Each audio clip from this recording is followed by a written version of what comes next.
इस वक्त एक बड़ी खबर सामने आ रही है। वजारत उमूर दाखिला ने लोकसभा को दी है जानकारी। जैश से मुंसलिक दहशतगर्दों के मॉड्यूल ने पुलवामा में हमला किया था। मंसूबाबंदी और हमला अंजाम देने में जैश शामिल रही। जी किशन रेड्डी ने लोकसभा को तहरीरी शक्ल में ये जानकारी दी है। 5 मुलजिमों में से एक खुदकुश बमबार था। एक मुलजिम पकड़ा गया और 2 को फोर्सेस ने मार गिराया है। ऑपरेशन के दौरान मुदस्सिर अहमद खान उर्फ मोहम्मद बाई मारा गया। सीआरपीएफ सिक्योरिटी की खामियों की जांच करा रही है। इस वक्त की काफी अहम खबर नाजरीन, वजारत उमूर दाखिला ने लोकसभा को जानकारी दी है। जैश से मुंसलिक दहशतगर्दों के मॉड्यूल ने पुलवामा में हमला किया था। मंसूबाबंदी और हमला अंजाम देने में जैश शामिल रही। जी किशन रेड्डी ने लोकसभा को तहरीरी शक्ल में ये जानकारी दी है। 5 मुलजिमों में से एक खुदकुश बमबार था। एक मुलजिम पकड़ा गया है और 2 को फोर्सेस ने मार गिराया। ऑपरेशन के दौरान मुदस्सिर अहमद खान उर्फ मोहम्मद भाई मारा गया। हमारे नुमाइंदे शैलेंद्र इस वक्त हमारे साथ जुड़ चुके हैं। शैलेंद्र, आपसे इस पूरे मामले पर तफसीलात चाहेंगे। देखिए, आपको याद होगा कि पिछले ही हफ्ते होम मिनिस्ट्री की तरफ से एक बयान दिया गया था लोकसभा में, जिसमें कहा गया था कि पुलवामा हमले को लेकर कोई इंटेलिजेंस फेलियर नहीं हुआ है। वहीं आज की बात करें, आज भी सवाल पूछा गया था पुलवामा हमले से जुड़ी पूछताछ को लेकर, जिसमें आज ऑफिशियली होम मिनिस्ट्री ने लोकसभा में बयान दिया है और कहा है कि इस हमले के पीछे, पुलवामा हमले के पीछे जैश ए मोहम्मद का मॉड्यूल जिम्मेदार था, उसके प्लानिंग और एग्जीक्यूशन के पीछे। और उसमें यह भी कहा गया है कि जो 5 एक्यूज्ड इस हमले को लेकर है, उसमें से एक खुद सुसाइड बॉम्बर था और इसके अलावा एक को गिरफ्तार किया गया है। 2 अन्य को सिक्योरिटी फोर्सेस ने एनकाउंटर्स में मार गिराया है।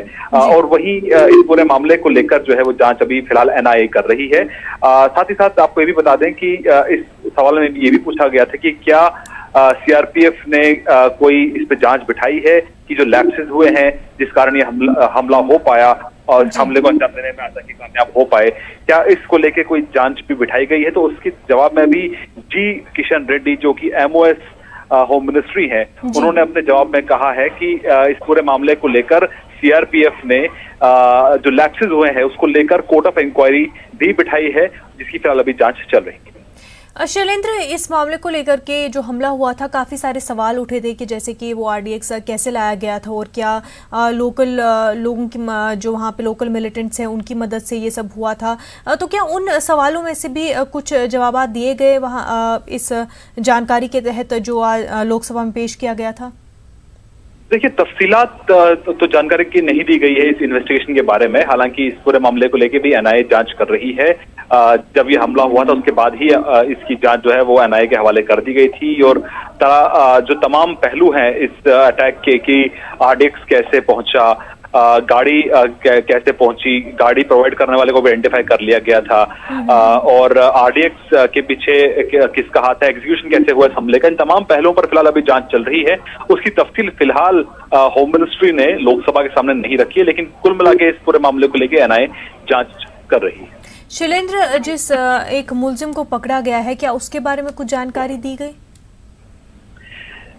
देखिए, इस सवाल के जवाब में लिमिटेड जानकारी दी गई है आज लोकसभा में, लेकिन जिस तरह से मैंने आपको बताया कि एनआईए इस पूरे मामले की जांच अभी कर रही है। एक जो अरेस्ट किया गया है उसके बारे में अभी डिटेल सामने नहीं आए हैं। हालांकि माना जा रहा है कि उसकी पूछताछ अभी चल रही है और ये पता लगाया जा रहा है कि हमले के पीछे किसका हाथ रहा है, किस तरह से सीमा पार से इस हमले को कोऑर्डिनेट किया गया और कैसे प्लानिंग पूरे हमले की गई। इसकी तफसीली जानकारी अब तक पब्लिक डोमेन में नहीं आई है। हालांकि इस पूरे मामले को लेकर एनआईए लगातार जांच कर रही है। तो शैलेंद्र, जिस तरह की पहले बताया जा रहा था कि इंटेलिजेंस की कोई चूक नहीं रही है, लेकिन अभी बताया जा रहा है कि उस मामले में जांच चल रही है, तो अभी तक पूरा वाज़ेह नहीं हुआ है कि इंटेलिजेंस की कहां पर और किस तरह से क्या कुछ चूक रही होगी इस पूरे मामले को लेकर। देखिए, जब ये हमला हुआ था उसके तुरंत बाद जो गवर्नर सत्यपाल मलिक है, उन्होंने कहा था कि चूक हुई है और सिक्योरिटी लैप्स हुआ है, जिसके चलते हमला ये हो पाया, हमले को अंजाम देने में कामयाब रहे आतंकी। लेकिन उसके बाद जब होम मिनिस्ट्री से सवाल पूछा गया था तो उन्होंने कहा था कि तमाम जो सिक्योरिटी एजेंसीज हैं और जो इंटेलिजेंस एजेंसीज हैं उनके बीच में लगातार कोऑर्डिनेशन है और ऐसा कोई लैप्स नहीं हुआ, इस तरह का बयान होम मिनिस्ट्री की तरफ से आया था। लेकिन जिस तरह से एक व्हीकल लेडन आरडीएक्स वहां पे पहुंचती है और किस तरह हमले को अंजाम दिया गया, इन तमाम पहलुओं पर उस सवाल के जवाब में गृह मंत्रालय ने डिटेल्स नहीं दी है।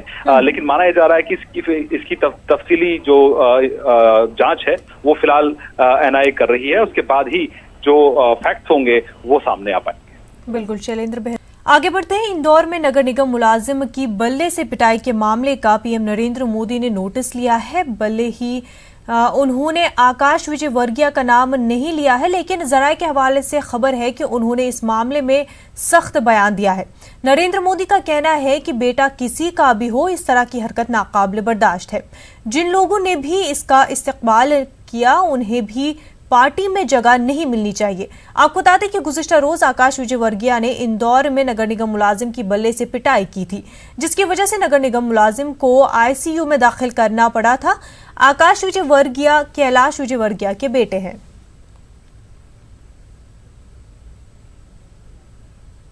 हमारे साथ हमारे नुमाइंदे अनूप बराह रास्त इस वक्त हमारे साथ जुड़ चुके हैं। अनूप, जिस तरह से वज़ीर आज़म नरेंद्र मोदी ने इस पूरे मामले का नोटिस लिया है और सख्त तरीके से कहा है कि चाहे जो भी हो, जिसका भी बेटा हो, इस पूरे मामले पर कार्रवाई होनी चाहिए, तो किस तरह से इसको देखा जा रहा है?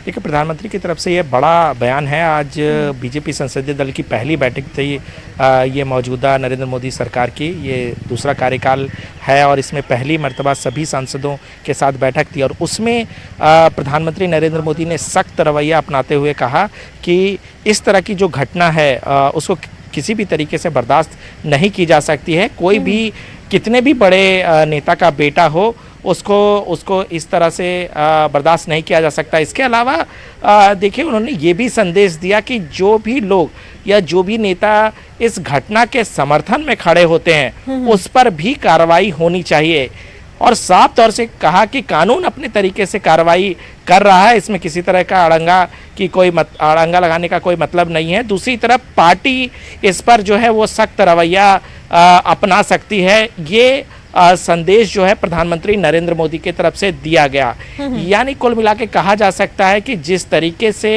आकाश विजयवर्गीय को लेकर ये कहा जा रहा था कि बीजेपी का जो राष्ट्रीय नेतृत्व है वो अभी तक चुप्पी साधे हुए है, किसी तरह का बयानबाजी नहीं कर रहा है, तो आज ये बयान जो है खुद प्रधानमंत्री नरेंद्र मोदी की तरफ से आया है। चूंकि आकाश विजयवर्गीय कैलाश विजयवर्गीय के बेटे हैं, ऐसे में कहा जा रहा था कि इस मसले पर कोई बीजेपी का नेता नहीं पढ़ना चाहता है। हालांकि आपको बता दूं कि कानून अपने तरीके से कार्रवाई कर रहा था, इसमें किसी तरीके का कोई अड़ंगा नहीं लगाया जा रहा था, लेकिन पार्टी स्तर पर इस तरह का बयान कि अगर इस तरह की कोई घटना होती है इसको बर्दाश्त नहीं किया जाएगा, पार्टी स्तर पर कार्रवाई की जाएगी, ये अपने आप में बड़ा मैसेज प्रधानमंत्री नरेंद्र मोदी की तरफ से है।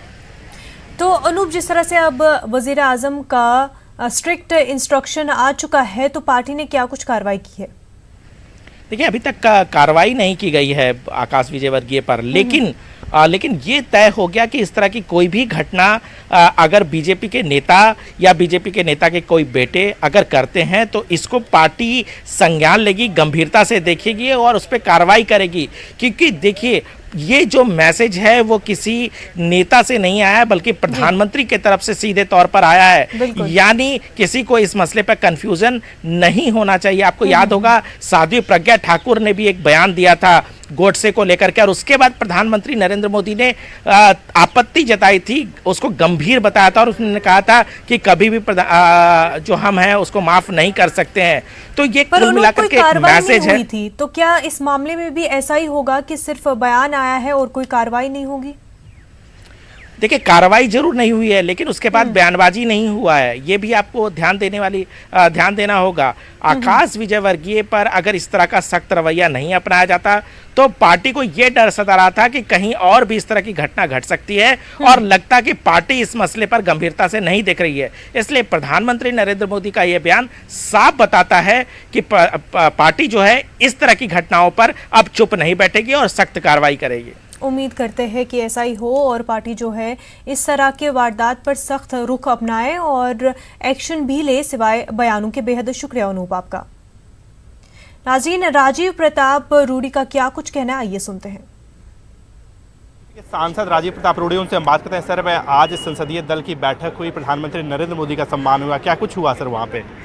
देखिए, मूल रूप से आज इस बड़ी जीत के लिए संसदीय दल की तरफ से देश के प्रधानमंत्री माननीय नरेंद्र मोदी जी का अभिनंदन हुआ।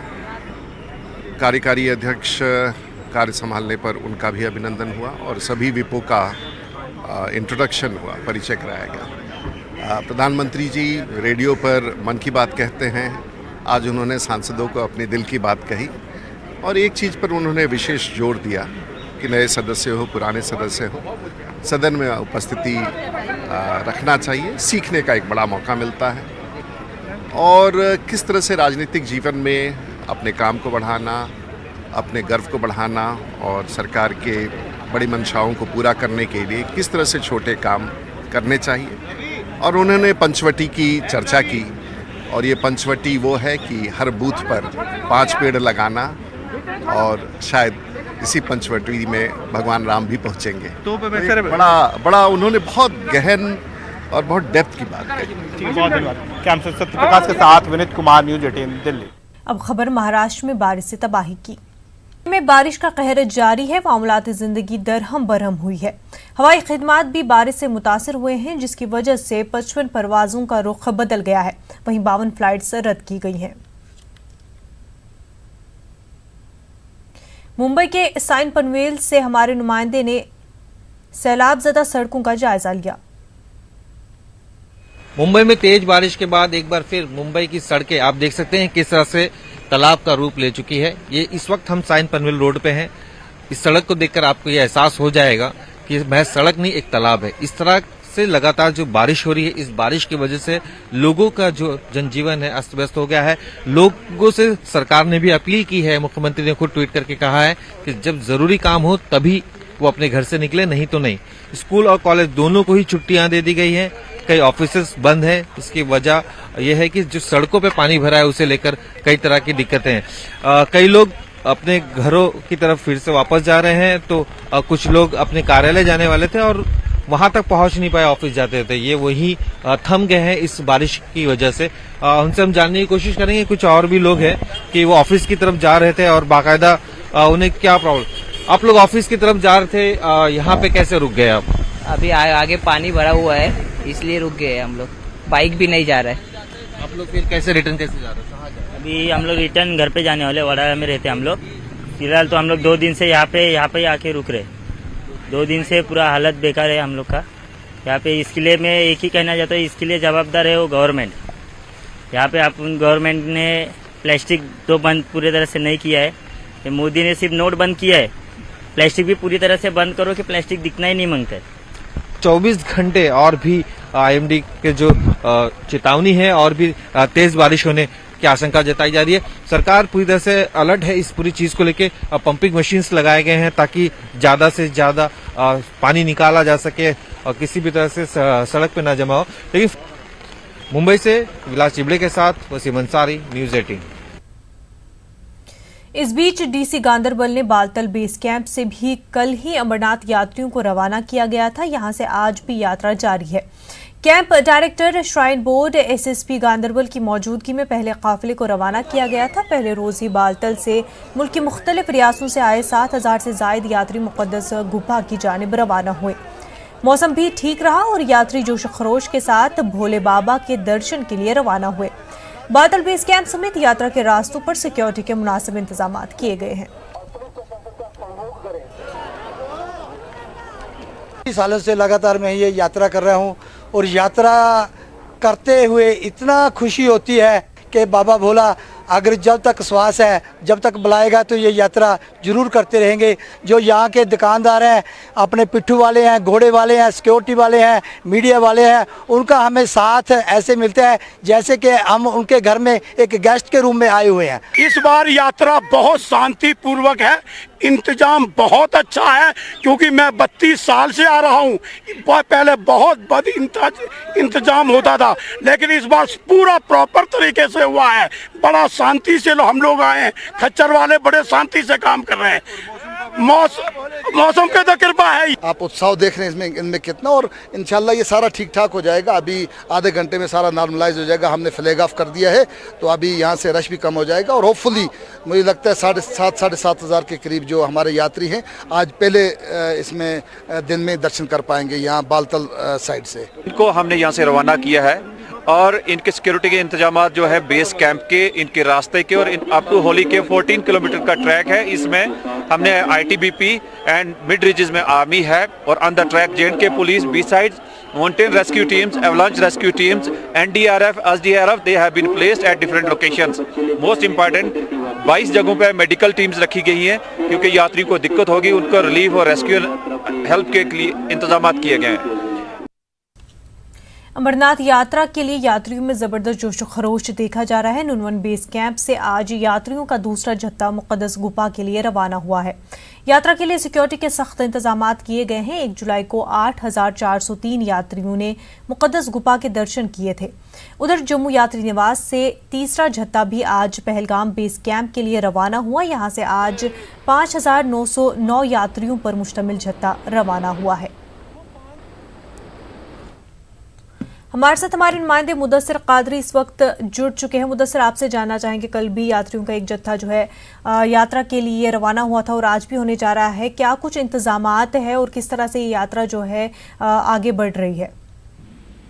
बिल्कुल मुनज़्ज़म, मैं आपको बता दूं कि कल से जो यकम जुलाई से जो अमरनाथ यात्रा का बाज़ाब्ता आगाज हुआ था वो बड़ी खुशखबरी से जारी है और यात्रियों में काफी जोश और खरोश पाया जा रहा है। और इस हवाले से जितने भी इंतजाम पहले किए गए थे उसमें हमने तफसीली रिपोर्ट जो है वो नश्र की थी और बिल्कुल ऐसा देखा जा रहा है। प्रैक्टिकली हम वहाँ पर मौजूद है कल से, तो हमने भी देखा कि जगह जगह पर जो ये मुख्तलिफ कैंप्स कायम किए गए हैं, इनमें से लंगर भी है और बाकी जो रिहाइश के इंतजाम या फिर खान पान के इंतजाम और या फिर लकड़ी जो बेहद काम आती है।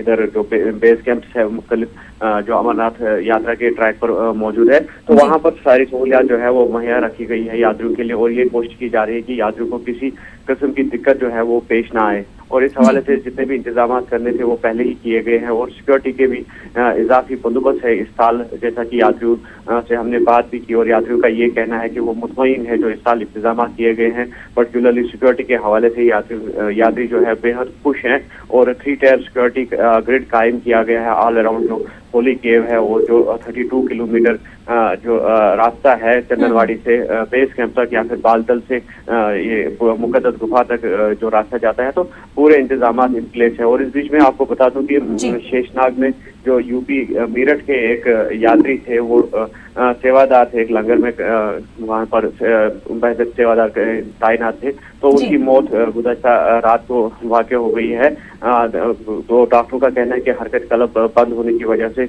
वो फौत हो चुके हैं। और इसके अलावा जो एक और यात्री थे दिल्ली के, तो वो घोड़े से गिरकर जख्मी हुए हैं शेषनाग में ही। और इसके अलावा जो अभी हमारे पास तफसील इतला आई है तो उसके मुताबिक MG टॉप महागुनु स्टॉप पर एक और यात्री दिल्ली के ही थे, वो भी घोड़े से गिरकर जख्मी हुए हैं और दोनों यात्रियों को चंदनवाड़ी बेस कैंप जो है वहाँ पहुंचाया गया है हॉस्पिटल में और उनका इलाज वहाँ पर चल रहा है। तो कुल मिलाकर ये कोशिश की जा रही है कि यात्रियों को किसी किस्म की तकलीफ पेश ना आए, किसी किस्म की दिक्कतें पेश ना आए। इस हवाले से तबी इकदाम की अगर हम बात करेंगे तो वो भी मुहैया रखी गई है और जगह जगह पर जो मेडिकल टीम्स हैं उनको तैनात किया गया है। जैसे कि आपने सुना जो ऑफिशियल बोल रहे थे कि NDRF, SDRF या फिर माउंटेन रेस्क्यू टीम्स की अगर हम बात करेंगे, एवलांच रेस्क्यू टीम्स की अगर हम बात करेंगे, तो उनकी भी तैनाती अमल में लाई गई है ताकि आफत समावी के वक्त अगर कोई हादसा पेश आता है तो उसे निपटने के लिए क्या इकदाम उठाने चाहिए थे वो भी इन प्लेस रखे गए हैं। और कुल मिलाकर जो इंतजाम सारे किए गए हैं तो उस पर यात्रियों ने इत्मीनान का इजहार किया है।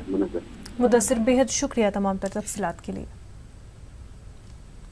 जम्मू कश्मीर के किश्तवाड़ सड़क हादसे में मुख्तलिफ FIR दर्ज की जा चुकी है। वाज़ेह रहे कि गहरे नाले में मुसाफिर बस गिरने की वजह से 35 अफराद हलाक हुए थे। इस मामले में ड्राइवर, बस मालिक का प्रधानमंत्री सड़क योजना के अफसरान पर मुकदमा दर्ज हुआ है। दूसरी जानिब किश्तवाड़ जिला अस्पताल के डॉक्टरों पर दफा 204 के तहत केस दर्ज किया गया है। इनके अलावा चीफ मेडिकल अफसर और अस्पताल सुपरिटेंडेंट वगैरह पर भी मुकदमा दर्ज किया गया है।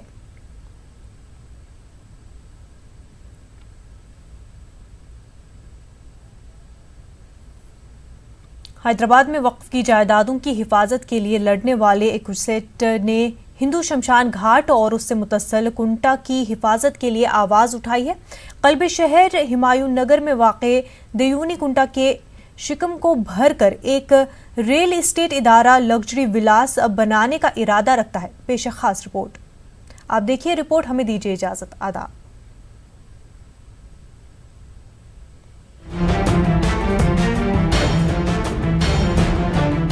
हैदराबाद को कभी झीलों का शहर कहा जाता था। हजारों की तादाद में तालाब और कुंटों से बने शहर में लगातार कब्जों के बाद अब इनकी तादाद महदूद होकर रह गई है।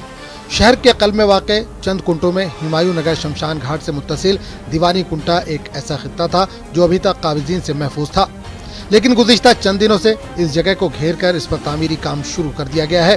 पुराने शहर हैदराबाद में मुकीम एक्टिविस्ट उस्मान अल हाजरी वक्फ की जायदादों की हिफाजत के लिए जाने जाते हैं। वक्फ जायदादों की हिफाजत के लिए लड़ना इनके लिए कोई नई बात नहीं। शमशान घाट से मुत्तसिल दीवानी कुंटे पर तामीरी काम से मुतालिक इन्हें पता चला तो इन्होंने इसके खिलाफ भी आवाज उठाने का फैसला किया। एक बहुत बड़ा सानेहा है शहर हैदराबाद में, और जहाँ पर शमशान घाट भी महफूज नहीं है, जहाँ पर कब्रिस्तान भी महफूज नहीं है, इसके तहफ़्फ़ुज़ के लिए चूँकि हमारा वक्फ प्रोटेक्शन सेल है, हम कब्रिस्तानों के लिए तहफ़्फ़ुज़ के लिए लड़ते हैं और इंशाअल्लाह ताला हमारा ये मूवमेंट इंशाअल्लाह उसके तहफ़्फ़ुज़ को यकीनी बनाए तक हम पीछे नहीं हटेंगे। मुकामी एमएलए आवाज़ नहीं कर रहे हैं, मुकामी कारपोरेटर आवाज़ नहीं कर रहे हैं। इसके सिलसिले में तमाम सियासी जमातों की जो खामोशी को तोड़ने के लिए हम लोग मैदान अमल में आए। शमशान घाट और कुंटे के तहफ़्फ़ुज़ के लिए उस्मान अल हाजरी ने अपने हम ख्याल साथियों के साथ काबिज़ीन के इरादों के खिलाफ आवाज़ उठाई। कुछ लोग मफाद परस्त लोग जो है ना झूठे डॉक्यूमेंट बनाकर वहाँ पर प्लॉटिंग करने की कोशिश कर रहे हैं। असल देखिए तो हैदराबाद में ऐसे कई तालाब हैं। हैदराबाद क्या है, सिटी ऑफ लेक्स था। एक ज़माने में सुनते हैं कि 15,000 के करीब यहाँ पर जो है ना वाटर बॉडीज थे। घटते घटते घटते अब हालत ये हो गई कि अब हुडा के तरफ से जब 2010 में कंपाइल किया गया तो यहाँ पर सिर्फ 500 रह गए। अब 2018 में फिर देखे तो वो घट के जो ना 500 जाके 165 हो गए। हुकूमत क्या कर रही? तो लैंड माफिया के साथ मिलके ये तमाम चीज़ों को, तालाब को, ये तमाम को सत्यानाश करके जो ना हैदराबाद का माहौलियाती निज़ाम को बिगाड़ रहे हैं। हुमायूं नगर के दीवानी कुंटे पर काबिज़ीन के खिलाफ मुख्तलिफ सियासी व गैर सियासी जमातों के एहतजाज के बाद इंतजामिया भी हरकत में आ चुकी है। हैदराबाद म्यूनसिपल कॉरपोरेशन ने फिलवक्त यहाँ पर किसी भी तामीरी काम पर रोक लगा दी है। न्यूज़ 18 उर्दू के लिए हैदराबाद से अनीसुर रहमान की रिपोर्ट।